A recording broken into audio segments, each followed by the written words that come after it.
Right. Sawadee Sawadee.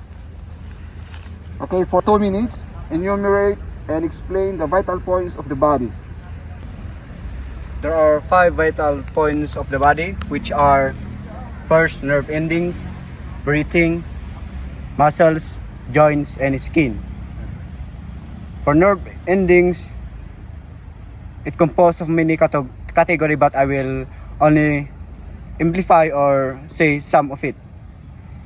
Like example, temple, which there are many nerves passing to it, and it is very sensitive because it is very thin, part of the foreskull bones.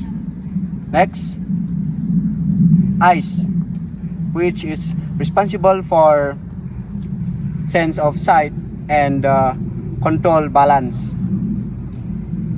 Ear controls or responsible for the sense of hearing, which is very sensitive, especially for the fighters. Next, groin, the most sensitive part in male, because one of the reason is male testicle doesn't or it is not being protected by strong body organs. Then breathing, I will specify one, which is the trachea, that is responsible for supplying the air from lungs and going back to the lungs. Next, muscles, responsible for body movements, especially for arm flexion and reflection, knee bending, knee extension, like when you do the kickings, and joints, responsible for body movements and movements in another place, or stationary movements like body rotation or moving forward for the movements in a place. And lastly, the skin. When we talk about the skin in Muay Thai, it is the eyebrow, especially in the eyebrow and the upper part of the nose, which are very sensitive because there is no muscle, or it is only skin, thin skin and bone that causes much blood or cut during the fight. Alright, so what are the 5 benefits of practicing the art in science of Muay Thai? Elaborate. Practicing Muay Thai have 5 main 5 benefits. First, for education. Why it is for education? Because knowing the history of Muay Thai, the beginning of it, what is the history behind of it, and sharing it to the fellow students and to masters, you will learn from it. That is why one of the benefits is for education. Next, for health. Practicing Muay Thai is very good because some of the athletes say that it is very good in weight losing, and it develops physical appearance and emotional. Next, for self-defense.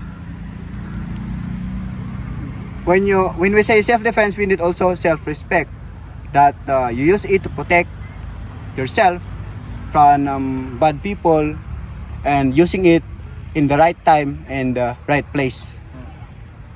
Next, for sport. Muay Thai is now being part of the Southeast Asian Games and international games, and being competed in different countries. And lastly, as a profession, you as a athlete, you will start from being a trainee to an athlete, to a coach, to a masters, to a trainers, and during the mastery part, when you want to become a teacher and coach, the knowledge that you have learned from it you will use it as your profession to teach students who are interested on it. And when you want to pursue this profession, you continue your trainings, and when you achieve it, you teach many students that are interested and who are loyal to this sport. Okay, thank you so much. Alright, for the next part, kindly briefly discuss the origin of Muay Thai and how it was conceptualized. Alright? There are two theories about the background of Muay Thai. First is it was passed through generations from the grandfather to his son, to the father to his son, and being practiced and being preached by many masters until now. And another of the theory is it was being bring down by the Chinese people a long time ago to the place called Old Siam. And then after that, based from my readings, it emphasized that Muay Thai is a free country. So why can we say so? Because it has been never invaded by foreign countries or the neighbor countries, especially the foreign countries.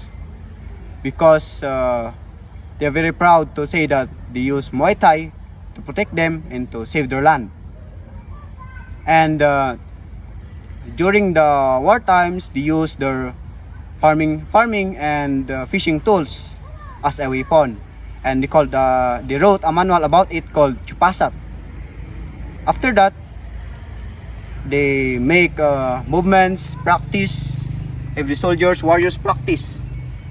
Now using including their body movements like using elbow, knee as their weapons.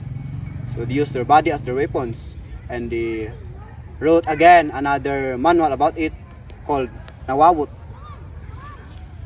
And during the Ayutthaya period, Muay Thai blossomed because of the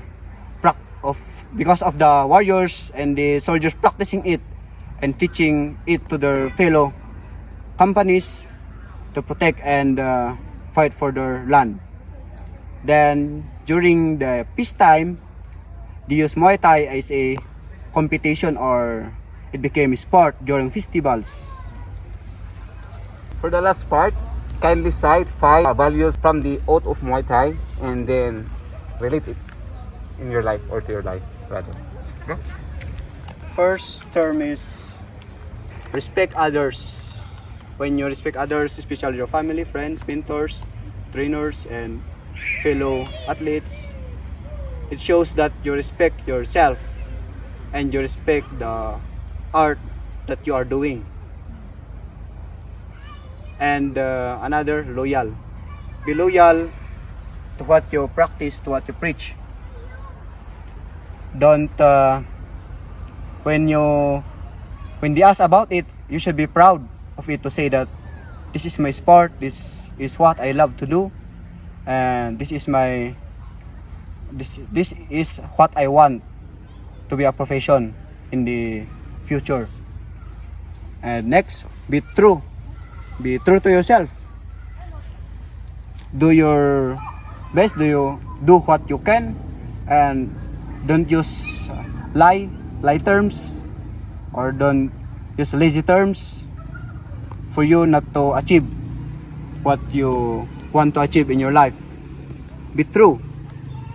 What is your characteristic inside the training ground, it should be outside it. So it means that when you are obedient, when you are humble inside the training ground, you should be humble and respectful outside the training ground. And be responsible.